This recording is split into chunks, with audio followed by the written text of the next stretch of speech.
네. 안녕하세요. 발표 제이드입니다. 오늘 발표할 해스 발표할 종목은 삼화제약입니다. 네. 간단하니까 핵심만 금방 해서 가겠습니다. 삼화제약 일단 고른 투자 포인트는요. 위드 코로나 되면서 저희가 마스크를 벗고 다시 감기가 요즘 유행하고 있어서 관련 제약이나 이런 주들을 좀 찾아보게 됐습니다. 그래서 삼화제약이 소아 시럽이나 아니면 감기약 쪽에 특화되어 있다는 거를 보고서 공부를 하게 됐고요. 그리고 경기 침체를 온다 그런 얘기가 많은데 그중에 저희 포트폴리오 중에서 뭐 5 개를 넣는다면 그중에 좀 안전한 종목을 하나 넣자 해 가지고 좀 바닥이 필수제 같은 느낌의 그런 제약을 좀 선택을 했고요. 제약이지만 사실 제네릭 약을 제조하는 제조업과 되게 유사한 그런 BM을 가지고 있는 회사입니다. 그리고 또 우리가 소아 지금 의사가 없다고 하는데 소아 숫자는 줄어들기도 하고 하지만 애기들은 줄어도 거기에 쓰는 돈은 줄지 않는다고 하죠. 그래서 약값이 어느 정도 뭐 가계의 지출이 계속 뭐 늘어나진 않아도 유지는 되지 않을까 싶은 생각으로 아이디어를 잡았습니다. 간단하게 이 종목이 왜 받느냐를 제가 써 봤고요. 수급이 굉장히 오래된 소외된 섹터입니다. 밸류에이션이 비싼 것도 아니고요. 매크로가 무너져도 버티는 소비재 회사로 좀 아이디어를 받고 하방도 어느 정도 버티고 있고 그만큼 제품에 대한 이 소비자들의 좀 충성도가 있는 그런 회사를 본 거고요. 그리고 또 아예 촉매가 없으면 안 되니까 주가가 오를 수 있는 촉매가 간단하든 뭐 계절성이 있든 그런 식으로 있는 회사를 좀 봤습니다. 그래서 현재 삼화제약 주가 상황은 보시면 뭐 시총 1,040억, 1,000억, 현재 한 1,050억 왔다 갔다 하는 것 같습니다. 16,000원대에서 왔다 갔다 하는데 그전에 주가들이 테마에 엮여 가지고 슈팅을 한 번씩 한 이력이 있더라고요. 근데 그 테마들이 보통 뭐 감기, 독감, 유행 뭐 이런 거에 대해서 인제 과거에 슈팅한 이력들이 있는데 다 굉장히 비슷한 이력들로 슈팅을 했고 계절성이 강하게 느껴져서 겨울 되면 이제 감기 많이 걸리니까 계절 되면 또 하고 약간 그 여름 되면 사고 겨울 되면 파는 그런 거랑 비슷하다고 생각하시면 될 것 같습니다. 그래서 주목을 받지 않으니까 당연히 컨센도 없고요. 한 20년 11월 이때 IR협회에서 그냥 하나 소개로 내준 게 전부더라고요. 그래서 따로 누가 추적하지도 않고 조용하게 있는 그런 회사라 좀 마음에 들었습니다. 네. 그래서 실적이 PR로는 9.5 배, POR로는 한 6 TTM으로 6.13 배인데 3 분기 실적이 쪼끔 잘 나와서 금방 여기 떨어졌고 4 분기 실적이 잘 나올 거를 굉장히 예상을 많이 하시더라고요. 그래서 제가 나름대로 예상을 한 부분으로 봤을 때는 POR로 보면 5.4 배 정도 지금 될 것 같다. 이렇게 예상하고 있습니다. 네. 회사에 직접적으로 인제 어떤 제품인지 소개를 해 드리면 삼화제약은 과거부터 어린이 제품을 굉장히 집중적으로 했던 회사입니다. 뭐 호흡기계든 피부계든 해열 진통제든 요게 다 이제 감기나 요런 거 그 증상에 관련된 약제들을 많이 하고 있고요. 그래서 보시면 여기 가장 대표적인 건데 지금 이번 투자 아이디어랑 밀접한데 소아과에서 상당히 어 독점적으로 팔고 있는 소아용 시럽제입니다. 이게 약간 헷갈릴 수 있는데 우리가 그냥 일반 감기약 하면 약국에서 쉽게 구하는 일반 감기약이 있고 또 제조용 그 약국에 이제 처방전을 갖고 가면은 제조용이 또 따로 분류돼 있더라고요, 전문의약품으로. 이제 그 제조용이 쇼티지가 있는 거를 투자 아이디어로 본 거기 때문에 우리가 생각하고 있는 일반 감기약하고 좀 다르다라는 거를 생각하시면 될 것 같습니다. 그리고 옛날 70 년대부터 오래된 회사고 한 번씩 그 노마 애플을 보신 적 있으실 거예요. 위에도 잠깐 있었지만 그 저도 어릴 때 먹었던 이 노마 영양제 생각나는데 그거 만들었던 회사고요. 그리고 소아과에서 처방 1 인 회사로도 이미 유명합니다. 네. 어린이 쪽 소아용 전문 의약품 개발을 하고 있고 뭐 10 년대는 이거 11 년도지만 지금도 소아과 영역에서 매출 1 위고 이 매출 비중에서 호흡기, 해열 진통제, 항생제 이렇게 나눠져 있지만 여기에서 소화용 약제가 차지하는 매출 비중이 90% 이상이랍니다. 그래서 대부분이 다 소화용 이제 제조품으로 보시면 되고요. 요 매출들 자체가 여기선 따로 뭐 사업 보고서에 따로 구분되어 있지는 않지만요. 그래서 매출 비중이 뭐 호흡기계 65%, 해열 진통제 14%, 이런 식으로 되어 있는데 일단은 요거 전체가 어린이용에 해당되는 매출들이다라고 다 보시면 됩니다. 그래서 우리가 감기에 걸리면 감기 처방할 때 종합감기약도 물론이지만 코감기약, 목감기약, 기침, 가래, 호흡기 등 이렇게 감기약이 다 나눠져 디테일하게 있는데 거기에 맞춰서 우리가 감기약을 이렇게 처방을 받으니까 그 처방을 받기 위한 약들이 다 전문 의약품에 구비가 돼 있습니다. 네, 자세한 이런 이게 어떤지는 잘 모르겠지만 한번 이런 제품이 있구나 한번 보시면 되고 어쨌든 소아과 약이고 이 감기약을 주로 제조 판매하는 BM은 심플하게 가지고 있다고 생각하시면 됩니다. 그리고 영업 상황 이제 보겠습니다. 저희 당사는 코로나 때 이제 감기에 걸린 사람이 별로 없었죠. 코로나를 걸리고 마스크를 쓰고 실내에서만 활동하고 하다 보니까 실적이 많이 악화가 됐습니다. 매출도 줄었고 영업이익도 마찬가지고요. OPM도 받쳐서 많이 깨졌고 이때 7% 까지도 내려가긴 했는데 이때 실적이 그래도 이익이 플러스였던 건 참 고무적이긴 합니다. 다른 회사를 보면 적자를 많이 냈던데 연간 단위로는 일단 적자를 냈더라고요. 그래서 분기 단위로 쪼개도 영업이익이 한 분기가 적자긴 하지만 그래도 굉장히 플러스 이익을 그래도 내면서 꾸준하게 가긴 했다. 실적이 많이 악화되긴 했지만. 그래서 이번에 다시 위드 코로나가 되고 감기가 유행하기도 하고 약이 다시 풀리면서 최근 3분기 실적이 좋았고 그리고 4분기 때도 실적이 좋을 거라는 예상을 하고 있습니다. 딱 봐도 이게 겨울과 여름과 실적이 시즈널리티가 있는데 제가 뒤에서도 보여드리면 이게 잘 안 보이실 수도 있어요.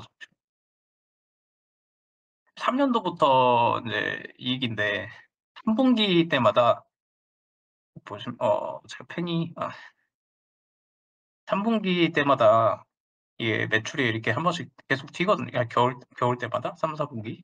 이때가 이제 계속 실적이 튀는 계절성이 확실하고 그리고 이번에도 실적이 이제 튀기 시작할 거다라고 이제 예상을 하고 있는 겁니다. 그래서 이때 최악이었을 때 주가 상황도 말씀드렸지만 주가 상황이 이제 내려갔을 때 이 회사의 최악의 영업 상황이었을 거다. 그리고 그때 주가가 가장 하방이지 않았을까라고 이제 생각하는 아이디어가 되겠습니다. 그래서 영업을 지금 부분별로 나누면 호흡기계, 항생제 이렇게 나눴는데 이게 다 어쨌든 소화약 그런 관련한 약들이고요. 호흡기계가 굉장히 높게 나가고 있습니다. 기침이나 이런 기관지 요런 쪽이죠. 그리고 항생제나 소화기계도 이게 조그만해서 그래프가 안 보이지만 어쨌든 수치적으로는 늘어나고 있기는 합니다. 이게 다시 다 올라오고 있죠. 그리고 비중은 호흡기계가 제일 커서 올라오는 게 많이 두드러지긴 합니다만 모든 약들이 다 올라오고 있다. 그리고 이따가 말씀드리겠지만 최근 약가가 증가된 부분이 있는데 그 부분에 해당되는 거는 제일 영향을 많이 받는 거는 해열 진통 소염제 이쪽이긴 한데 다른 쪽도 조금씩 다 해당이 되는 부분도 있다고 해서 그거는 뒤에 더 자세히 말씀드리겠습니다.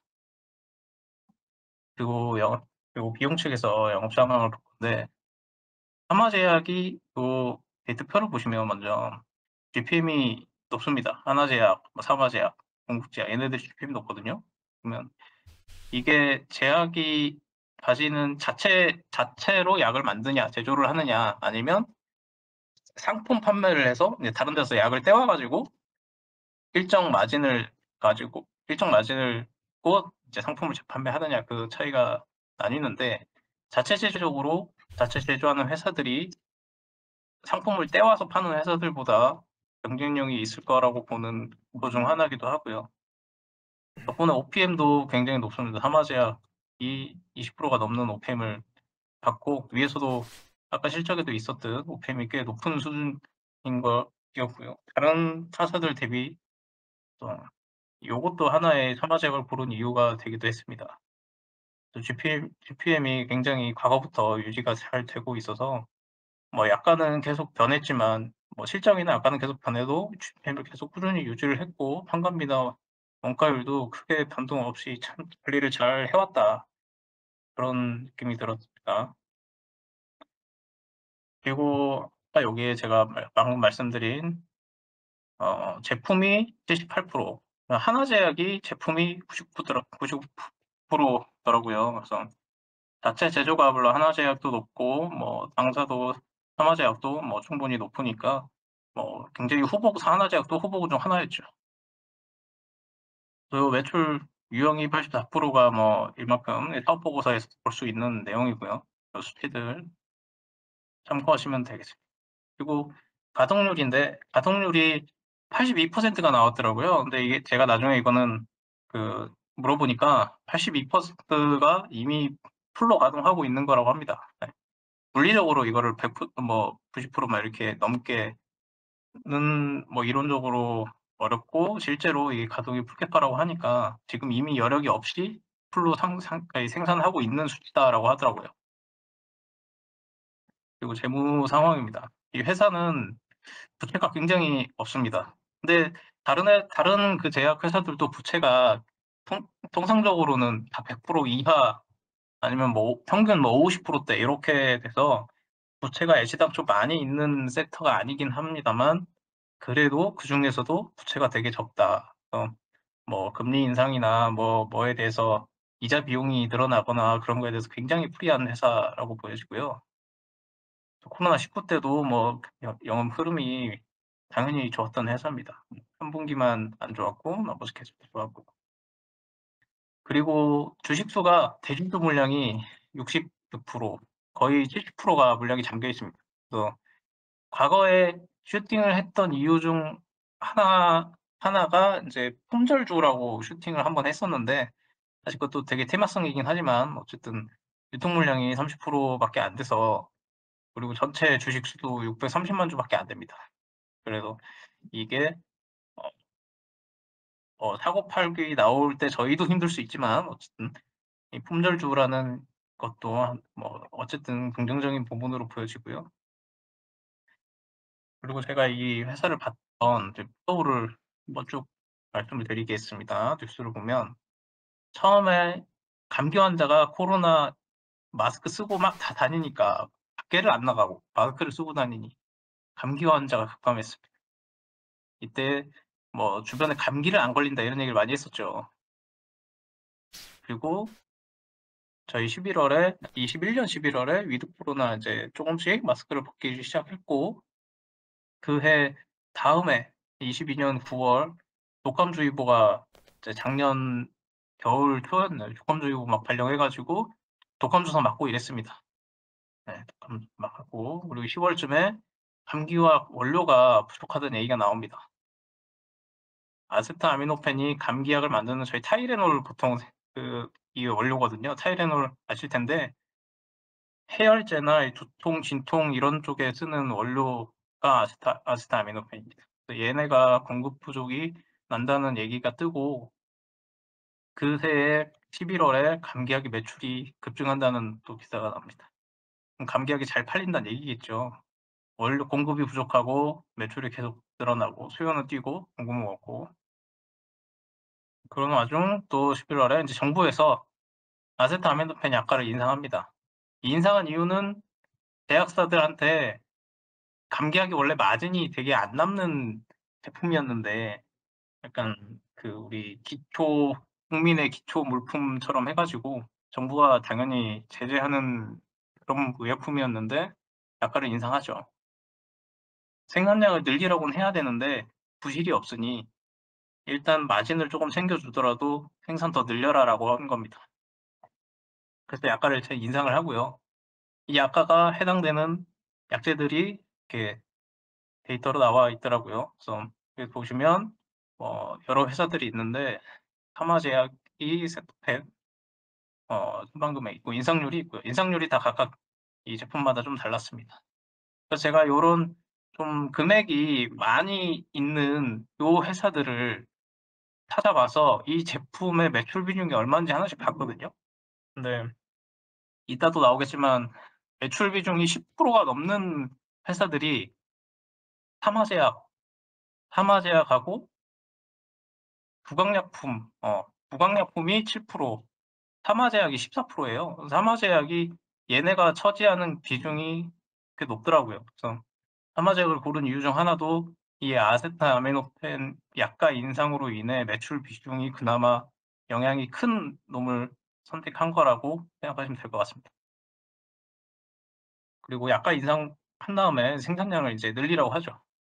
정부에서 식약처에서 인제 생산량 공급량을 계속 늘리라고 하고 확대하라고 합니다. 기업들 생산 약값만 올려받고 생산은 또 안 하고 이러면 안 되니까. 그리고 감기약 이번에 실적이 계속 턴오버가 할 거다라는 기사도 나오고. 그리고 요러다가 인제 중국에서 감기약 쇼티지가 있다라고 하면서 이 기사가 나오고 이러면서 살짝 튀긴 했는데 다시 제자리로 왔지만요.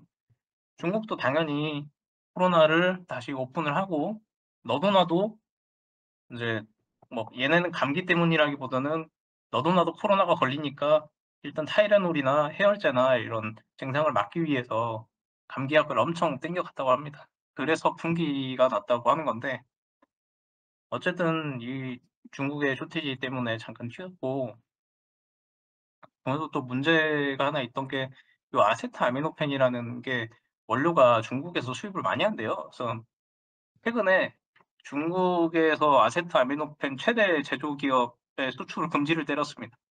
그래서 원재료 수급 이슈가 좀 있어요.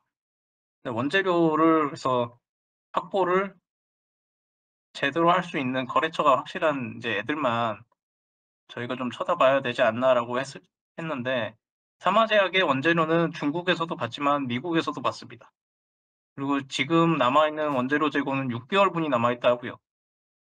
그러면 이번 겨울에 팔아야 될 감기약에 대한 원재료 쇼티지는 거의 없다고 볼 수 있다고 생각합니다. 그리고 어쨌든 약가도 인상했고 생산량도 늘렸으니까 '많이 팔릴 거다. 실적이 잘 나오지 않을까.' 이렇게 생각을 하고요. 그 독감이 지금 작년 12월에도 유아나 소아들 독감이 아직도 많이 유행하고 있다. 이렇게 기사들 플로우를 봤습니다. 이제 사실 투자 아이디어 인제 정리의 개념인데요. 위드 코로나 하면서 감기가 다시 많이 걸리고 독감도 하고 하니까 이제 "감기약이 많이 팔릴 것이다. 약값도 올렸고 생산도 늘렸다." 그러면 이제 실적이 찍히기 시작하는 시기가 12월 월부터인데 일단 12월 4분기 실적은 12월 분만 상승이 되는 거를 반영을 하니까 엄청 서프라이즈하게 확 나온다기보다는 내년 1분기가 많이 좋게 나오지 않을까 싶어서 내년 1분기 실적까지 보는 게 목표고요. 그리고 제가 그만 여기 위에 거는 넘어가겠습니다. 아까 했던 거기도 하고요. 그래서 최대 매출도 있고 사마제약. 네, 그래서 그 P와 Q하고 모두 증가하면서 인제 실적이 좋아지는 때가 인제 23년 1Q까지가 될 거라고 생각을 합니다. 중국의 감기약 대련도 중간에 있었는데 중국의 감기약 대란이 저희 쪽으로 이렇게 들어오는 매출은 아니니까 이거는 참고 삼아서 넣어 놨고요. 그리고 그 경기 침체에도 경기가 어떻건 금리가 어떻게 됐건 어쨌든 감기 걸리면 약을 먹어야 되기 때문에 10 년간 13 년부터 데이터에서도 영업 적자 없이 꾸준히 했던 회사다라고 이렇게 보고 있습니다. 그래서 실제로 주가도 대부분 박스권이 많았습니다. 박스권이 많아서 매매 전략도 사실 어느 정도 하단에 와서 특정 이슈로 인해 주가가 하거나 하면 분할적으로 정리를 하거나 이제 수익 실현을 하는 그런 전략을 가져갈 생각입니다. 오너가 뭐 기사를 찾다 보니까 이제 오너가 뭐 갑질, 재떨이 던지고 욕설 이런 게 있더라고요. 그래서 인성에 대한 것도 뭐 경영자의 그런 뭐 또 주주를 생각하지 않는 것도 있을 수 있고 하니까 네, 추가적으로 넣었고 그리고 뭐 여기가 부동산이 많더라고요. 부동산도 많아서 사마제약을 가지고 뭐 다른 사업을 하거나 뭐 이럴 가능성도 있을 수는 있는데 지금 감계약이 워낙 본진이 잘 되고 있는 판국이라 특별히 다른 거 지금 막 확장하고 그러지는 않을 것 같고 코로나 때 실적이 엄청 안 나왔을 때 소화만 안 하고 어른약도 좀 이제 진출을 하려고 연구 개발을 하긴 했더라고요. 근데 뭐 다시 분기가 나고 소화가 잘 팔리니까 그 했던 거는 뭐 크게 지금 신경 쓰지 않는 것 같습니다. 회사에서도. 일단 지금 있는 거 파는 거나 열심히 팔고 있는 것 같고요. 그리고 뭐 리스크니까 저출산 소화 감소도 하나의 리스크가 될 수도 있다고 제가 넣어 놨는데 굉장히 장기적으로 보는 이슈니까요, 요 리스크는. 네. 저희의 매매는 시즈널리티를 보고 이렇게 요런 장기적으로 보기에는 인제 플레이 전략하고는 좀 다를 거라고 생각해서 이거는 그냥 참고 삼아 있는 리스크고 그리고 개인적인 사실 리스크인데 여기 쪽 섹터가 저도 처음 좀 이쪽을 공부하다 보니까 정보의 한계가 확실히 있긴 있더라고요. 기존에 뭐 의사분들이나 약사분들이 접근할 수 있는 데이터 대비 혜자가 많이 없는 게 공부하니까 되게 많이 느껴지기도 해서 이거는 장기적으로 엄청 계속 매 시즌마다 이렇게 매매를 하고 이럴 수 있을 만한 건 아닌 것 같다. 그래서 일시적으로 지금 코로나 때 공급을 확 줄여 놓고 다시 재개하면서 올라오는 좀 특수한 상황으로 인해 좀 오픈된 정보를 이용해 가지고 매매를 해야 되지 않을까 그렇게 생각하고 있습니다. 그 추정 밸류에이션입니다. 어 어쨌든 올해 3 분기까지는 나왔고 4 분기 매출이나 이익인데 12 월부터 약가가 인상됐고 그리고 한 감기 환자는 뭐 4 분기 다 늘기는 했지만 일단 약가 인상분하고 감기약 느는 분하고 어느 정도 판단을 해서 굉장히 제일 보수적으로 일단 판단을 한 거고요. 거의 약가 인상 전 실적의 약가 인상분이랑 이제 감기약 해열 쪽 감기약 10% 15% 비중이 차지하니까 그 정도만 넣었습니다. 그래서 그 이상으로 또 감기에 대한 뭐 환자가 많아서 잘 팔렸다 요럴 수도 있는데 그거는 고려하지 않았으니 어 제일 미니멈하게 보수적으로 봤다고 생각을 하고요. 그래서 그거에 대한 22 년도 실적이 영업이익이 한 190억, 192억 이 정도 나올 거라고 생각을 했습니다. 전분기 매출에 약가 상향분 여기다가 감기약도 조금 감기약도 10% 정도 있는데 그래서 일단 주가 자체가 상당히 오랜 기간 박스권을 하는 주가도 있어 가지고 코로나 이때 제외하면 조금의 트레이딩을 가미하면 충분히 바닥도 있으면서 최근에 이런 코로나 이후의 특수성으로 한번 시세를 주지 않을까라고 생각하고 있습니다. 또 안전마진도 이 14,000원대를 굉장히 바텀으로 봤던 거고요. 그래서 네 쇼크를 제외하고는 계속 14,000원 행보를 했기 때문에 이때 PBR도 계속 0.5 배에서 계속 여러 번 반복이 됐고요. 네.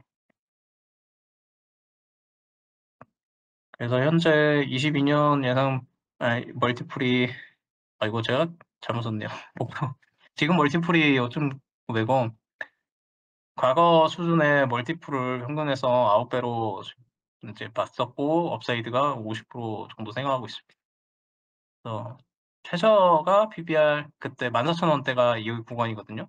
얘네가 특별히 막 증설을 막 하지 공표는 하진 않았으니까 하지는 않고 있으니까 계속 이게 유지가 되고 있고 그래서 다운사이드가 0.5배 이게 14,000원대 그래서 10% 정도 있지 않을까 싶습니다. 그래서 마찬가지로 여기 전략이 그러면 4분기 지금 실적이 굉장히 잘 나올 거를 많이 이미 기사도 떴기 때문에 14,000원까지 기다리기가 쉽지 않을 것 같다는 판단이 들어서 실적 뭐 어차피 곧 나올 거고 지금 15,000원, 16,000원대에서 매집을 했다가 이제 추후에 실적이 뜨거나 반응이 있으면 조금씩 뭐 스윙성으로 가져가는 것도 괜찮지 않을까 싶고요.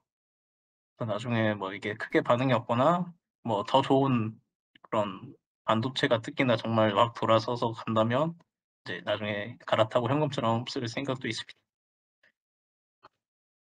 입니다. 네, 수고하셨습니다.